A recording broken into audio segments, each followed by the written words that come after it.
പറയാ ഒരു ഭാഗ്യം പോലെ ചേച്ചിക്ക് അല്ലെ? ഭാഗ്യത്തിന്റെ അല്ല, ശരിക്കും പറഞ്ഞാൽ ലളിതാമ്മ എന്ന് പറഞ്ഞാൽ എനിക്ക് വേറൊരു അമ്മ തന്നെയാണ്. അപ്പോ എന്നെ വഴക്കു പറയും, വയസ്സായതിന്റെയും ഒരുപാട് ഇത് കഴിക്കുന്നുണ്ട്, മരുന്ന് കഴിക്കുന്നുണ്ട്, അതിന്റെയൊക്കെ ഒരുപാട് പ്രശ്നങ്ങളും ഫ്രസ്ട്രേഷനും ഇറിറ്റേറ്റഡ് ആവുകയൊക്കെ ചെയ്യായിരുന്നു. അപ്പോ ദേഷ്യം വരും, പെട്ടെന്ന് ദേഷ്യം വരും. അവസാന കാലഘട്ടം പറയണേ, ദേഷ്യം വരികയൊക്കെ ചെയ്യും. അപ്പോൾ ഞാൻ എന്നെ ദേഷ്യപ്പെട്ടാലും ഞാൻ ഇങ്ങനെ ഇരിക്കും. പിണങ്ങിയൊക്കെ ഇരിക്കുവാണെങ്കിലുണ്ടല്ലോ, നമ്മുടെ അമ്മമാര് പറയുന്ന പോലെയാ, ഊണ് കഴിക്കാതെയൊക്കെ പിണങ്ങിയിരിക്കും. ഞാൻ പിണക്കം വന്നു കഴിഞ്ഞാൽ ഞാൻ ഭക്ഷണം കഴിക്കാതിരിക്കുമ്പോഴത്തേക്കും പറയും, പെണ്ണേ എന്നെ കൊണ്ട് പറയിപ്പിക്കരുത്, ഇങ്ങോട്ട് എന്നൊക്കെ പറഞ്ഞ അത്ര ഒരു ഫ്രീഡം ഉള്ള ഒരാളാണ്. പിന്നെ ഞാൻ കുറച്ചാൾ കൊച്ചിയിൽ താമസിച്ചിരുന്നു, ഒരു 10 വർഷത്തോളം. അത് ലളിതാമ്മയാണ് എന്നെ കൊണ്ടുവന്നത്. ലളിതാമ്മയുടെ അമ്മ താമസിച്ചിരുന്ന ഫ്ലാറ്റിന്റെ താഴത്തെ ഫ്ലാറ്റില് അവിടെ റൂമുണ്ട്, നീ വന്ന് താമസിക്കുന്നു പറഞ്ഞ് ഞങ്ങൾ കൊച്ചി ഷിഫ്റ്റ് ആവുന്ന നേരത്ത് അവിടെ തന്നെ എനിക്ക് ഫ്ലാറ്റ് എടുത്ത് തരുന്നതും ഒക്കെ അമ്മയായിരുന്നു.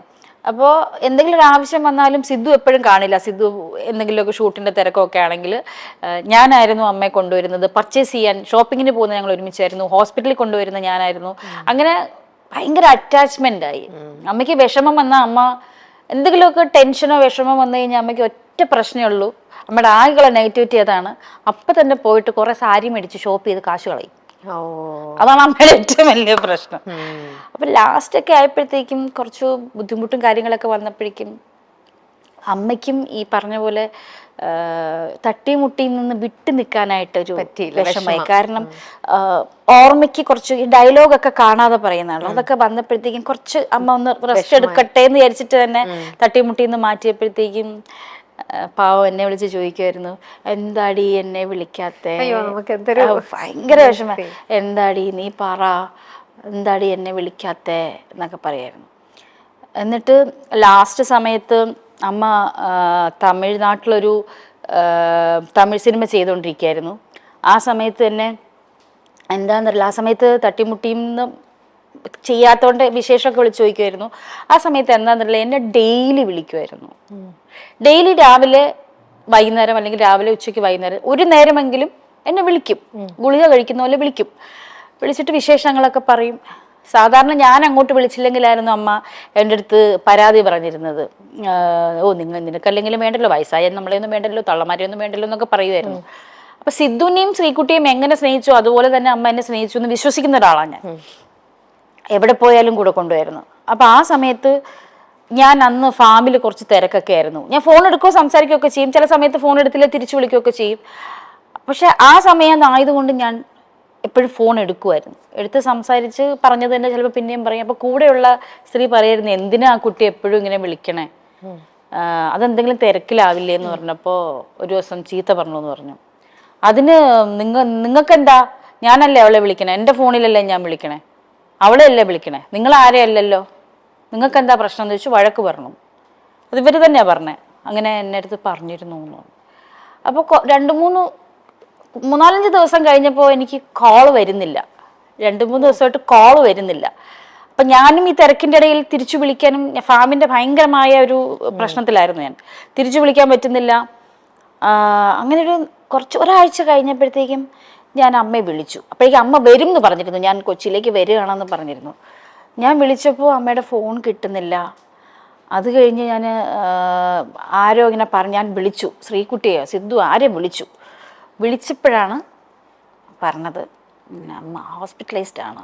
ഓ, ചേച്ചിക്ക് അന്നേരം ഭയങ്കര ഒരു പെയിൻ ആയിരുന്നിരിക്കും അല്ലേ?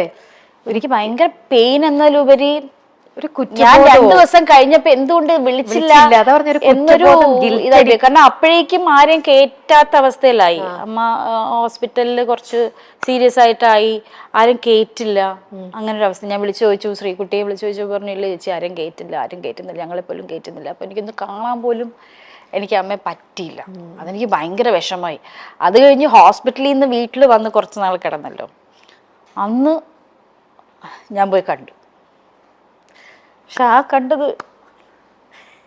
നമ്മുടെ അമ്മയല്ലായിരുന്നു. ശരിക്കും നമുക്ക് ആ ഒരു എനിക്കും തന്നെ വിഷമം വരുന്നു, അത് റിലേറ്റ് ചെയ്യാൻ പറ്റുന്നുണ്ട് കറക്റ്റായിട്ട്. ഞാൻ ആദ്യം വിളിക്കുമ്പോൾ സിദ്ധു പറഞ്ഞു, ചേച്ചി അത് വേണോ, കാരണം അമ്മയുടെ ഒരു നല്ല മുഖം നമ്മുടെ മനസ്സിലുണ്ട്. അപ്പൊ ചേച്ചി അത് വേണോ? അപ്പൊ ഞാൻ പറഞ്ഞു, ഇല്ല സിദ്ധു എനിക്കൊന്ന് കാണണം എന്ന് പറഞ്ഞു. സിദ്ധു ഫോൺ വെച്ചു. കാണണം, വേണ്ട ചേച്ചി കാണണ്ടെന്ന് പറഞ്ഞു.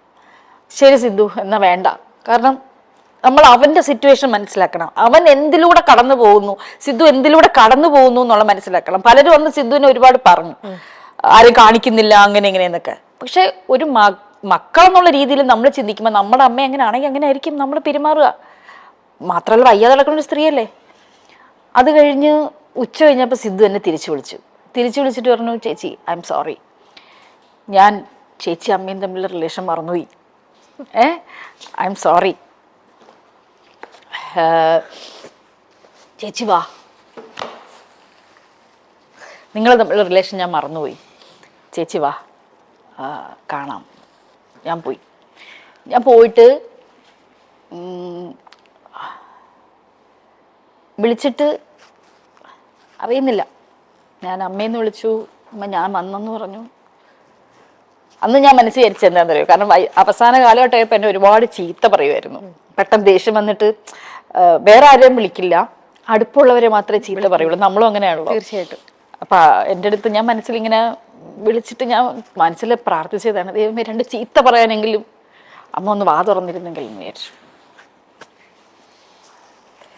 നമ്മൾ ഓരോ തിരക്കിൽ പെടുമ്പോൾ നമ്മൾ ഒരിക്കലും വിചാരിക്കില്ലല്ലേ, ഇങ്ങനെ ഒരു സൈഡിൽ നിന്ന് ഒരാൾ എന്നെ ഡെയിലി വിളിച്ചോണ്ടിരുന്ന ഒരാള് നമ്മളെ 2 ദിവസം നമ്മുടെ ജീവിതം ഫുൾ പിന്നെ നമ്മൾ കുറ്റബോധത്തില് എനിക്ക് വിളിക്കാമായിരുന്നു, ഞാൻ വിളിക്കേണ്ടിയിരുന്നു, അങ്ങനെ തോന്നും. കാരണം ആ സമയത്ത് അമ്മ ആക്ച്വലി കുറച്ച് ആരോഗ്യത്തിലാണ് സംസാരിച്ചത്, കുഴപ്പമൊന്നുമില്ല, ഒരിക്കലും വിചാരിക്കുന്നില്ല. പക്ഷെ അന്ന് കോവിഡ് സമയം ആയതുകൊണ്ട് അവിടെ നിന്ന് ഇങ്ങോട്ട് വരാൻ പറ്റത്തില്ല. അപ്പൊ കുറെ ദിവസം അമ്മ വെറുതെ ഇരുന്നു, 3-4 ദിവസം വെറുതെ ഇരുന്നപ്പോ അവര് വിട്ടില്ല ഇങ്ങോട്ട്. എന്തോ നമ്മൾ സ്റ്റേറ്റ് മാറി പോകുന്നതിന് തന്നെ നമുക്ക് എന്തോ അനുവാദം ഒക്കെ എടുക്കേണ്ടിയിരുന്നു ആ സമയത്ത്. അതുകൊണ്ട് അവിടെ അങ്ങ് പെട്ടുപോയി. എന്നിട്ട് എന്നെ വിളിച്ചു പറഞ്ഞു, എടി എനിക്ക് വരാൻ പറ്റുന്നില്ലടി, ഇവര് വിടാന്നൊക്കെ പറയുന്നുണ്ട് പക്ഷെ പറ്റുന്നില്ലടി, എനിക്ക് അങ്ങ് വന്നാ മതി എന്നൊക്കെ പറഞ്ഞു എന്നെ വിളിച്ചിട്ട്. അപ്പൊ ഡെയിലി വിളിക്കുമായിരുന്നു എന്നെ, അത് ആരും വിശ്വസിക്കില്ല. ആ സമയത്ത് അമ്മയുടെ കോൾ ലിസ്റ്റ് എടുത്ത് നോക്കിയാൽ കാണാൻ എന്നെ ഡെയിലി വിളിക്കും. നമുക്കറിയാം, കാരണം ചേച്ചിയും ലളിതാമ്മയും തമ്മിൽ നിങ്ങളുടെ ആ തട്ടിമുട്ടിയിൽ നിങ്ങളുടെ ആ ഒരു ബോണ്ടിങ് നമുക്ക് എല്ലാവർക്കും മനസ്സിലാക്കാവുന്നതേ ഉള്ളൂ. ശരിക്കും എത്രത്തോളം സ്വന്തം മോളെ പോലെ ആ ഒരു ഫ്രീഡം ഇപ്പൊ ചേച്ചി പറയുമ്പോൾ തന്നെ അത് ശരിക്കും അത് ഫീൽ ചെയ്യണു. അതെന്ന് നമുക്കിനിയിപ്പോ ഒന്നും ചെയ്യാൻ പറ്റില്ല. നമ്മൾക്കിപ്പം എന്താ പറയാ, അമ്മ സ്വന്തം അമ്മമാര് ചെയ്യുന്ന പോലെ തന്നെ മക്കളെ കൊണ്ട് ഓരോന്ന് ചെയ്യിക്കുന്ന പോലെ തന്നെ KSF-ല് ചിട്ടി ചേർപ്പിച്ചത് ലളിതാമ്മയാണ്, ഹെൽത്ത് ഇൻഷുറൻസ് എടുപ്പിച്ചത് ലളിതാമ്മയാണ്. എനിക്കൊന്നും ഉണ്ടായിരുന്നില്ല. പിന്നെ ഈ കലാകാരന്മാർക്കുള്ള ക്ഷേമനിധി, അങ്ങനെ കുറെ സാധനങ്ങൾ പറഞ്ഞു, നീ ഇതെല്ലാം ഇപ്പൊ എടുത്ത് വെക്കണം, നിനക്കിപ്പോൾ ആവശ്യം കാണില്ല പക്ഷെ നീ ഇതെല്ലാം എടുത്ത് വെക്കണം, നിനക്ക് ഭാവിയിൽ ആവശ്യം വരും എന്ന് പറഞ്ഞിട്ട് എന്നെ കൊണ്ട് നിർബന്ധിച്ചെടുപ്പിച്ചത് അമ്മയാണ്. മലയാളികൾക്ക് മറക്കാനാകാത്ത നടിയാണ് അന്തരിച്ച KPSC ലളിത. അവിസ്മരണീയമായ നിരവധി കഥാപാത്രങ്ങൾ KPSC ലളിതയ്ക്ക് ലഭിച്ചു. നടിയുടെ അഭാവം ഇപ്പോഴും മലയാള സിനിമാ ലോകത്ത് പ്രകടമാണ്. കരൾ രോഗത്തിന് ഏറെനാൾ ചികിത്സയിലായിരുന്നു KPSC ലളിത. അവസാന നാളുകളിൽ അസുഖം വല്ലാതെ തളർത്തിയിരുന്നു. സിനിമാ രംഗത്ത് നിരവധി സൗഹൃദങ്ങൾ ഇവർക്കുണ്ടായിരുന്നു. എന്നാൽ ഇവരിൽ ഏറ്റവും കൂടുതൽ അടുപ്പം നടി മഞ്ജു പിള്ളയുമായിട്ടായിരുന്നു. തട്ടിയും മുട്ടിയും സിറ്റ്കോമിൽ അഭിനയിക്കവെയാണ് ഇവർ തമ്മിൽ വലിയ ആത്മബന്ധമുണ്ടായത്. KPSC ലളിതയെക്കുറിച്ച് എന്നും കണ്ണു നിറയാതെ മഞ്ജു പിള്ളയ്ക്ക് പറയാൻ പറ്റില്ല. പരമ്പരയ്ക്ക് ശേഷം തങ്ങൾ രണ്ടുപേരും വളരെയധികം അടുത്തു എന്നാണ് മഞ്ജു പിള്ള പറയുന്നത്. അമ്മ എന്നെ വളരെയധികം സ്വാധീനിച്ചിട്ടുണ്ട്. KSF-ൽ ചിട്ടിയെടുക്കുന്നതും ഇൻഷുറൻസ് എടുക്കുന്നതും വീട് വാങ്ങുന്നതും എല്ലാം അമ്മ പറഞ്ഞിട്ടാണ്. എന്നെ കുടുംബിനിയാക്കിയത് അമ്മ വന്ന ശേഷമാണ്. അമ്മ മകളെ ശാസിക്കുന്നത് പോലെ തന്നെ എന്നെ ശാസിക്കുമായിരുന്നു. KPSC ലളിതയുടെ ദേഷ്യത്തെക്കുറിച്ചും മഞ്ജു പിള്ള സംസാരിച്ചു. പ്രായമായ അമ്മ ഒരുപാട് മരുന്നുകൾ എടുക്കുന്നുണ്ടായിരുന്നു. ജീവിതത്തിൽ നേരിട്ട അനുഭവങ്ങളും കാരണമുള്ള ഫ്രസ്ട്രേഷനുകളും ഉണ്ടായിരുന്നു. ആ സമയത്ത് ഏറ്റവും കൂടുതൽ സമയം ഒപ്പമുണ്ടായിരുന്നത് ഞാനാണ്. മേക്കപ്പ് ഇത്തിരി കൂടിപ്പോയാൽ വഴക്കുണ്ടാക്കും. സ്നേഹമാണ് എൻ്റെ അമ്മ, അതുപോലെയാണ്. ഞങ്ങൾ എല്ലാ സിനിമയ്ക്കും പോകുമായിരുന്നു. ഞാൻ ഒറ്റയ്ക്ക് സിനിമയ്ക്ക് പോയാൽ പരിഭവമാണ്. കാരണം വയസ്സായി വരുന്തോറും കുഞ്ഞിനെ പോലെയായി. ഹിന്ദി സിനിമയാണെങ്കിലും വരും. തട്ടിയും മുട്ടിയും പരമ്പരയിൽ അഭിനയിച്ചു കൊണ്ടിരിക്കവേ ശാരീരിക അവശതകൾ കാരണം അമ്മയെ കുറച്ചുനാൾ ഒഴിവാക്കി നിർത്തിയിരുന്നു.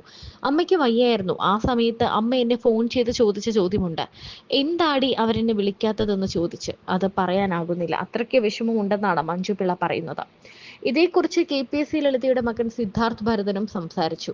ഒരു സെറ്റിൽ നിന്നും അടുത്ത സെറ്റിലേക്ക് പോകുന്ന ശീലമായിരുന്നു. കോവിഡ് വന്നപ്പോൾ ഇതെല്ലാം തെറ്റി. ലോക്ക്ഡൌണിൽ മാനസികമായി തളർന്നു. കുറച്ചുനാൾ കഴിഞ്ഞാൽ ശരിയാകുമെന്ന് ഞാൻ പറഞ്ഞു. ഇല്ലടാ, നിനക്കറിയില്ല, ഒരു ആർട്ടിസ്റ്റ് ഇരുന്നു പോയാൽ ഇരുന്നു പോയതാണെന്നാണ് അമ്മ പറഞ്ഞതെന്നും സിദ്ധാർത്ഥ് ഓർത്തു. 2022 ഫെബ്രുവരി 22-നാണ് KPSC ലളിത അന്തരിച്ചത്. ആ മരണം സിനിമാ ലോകത്തെ ഒന്നടങ്കം വിഷമിപ്പിച്ചിരുന്നു.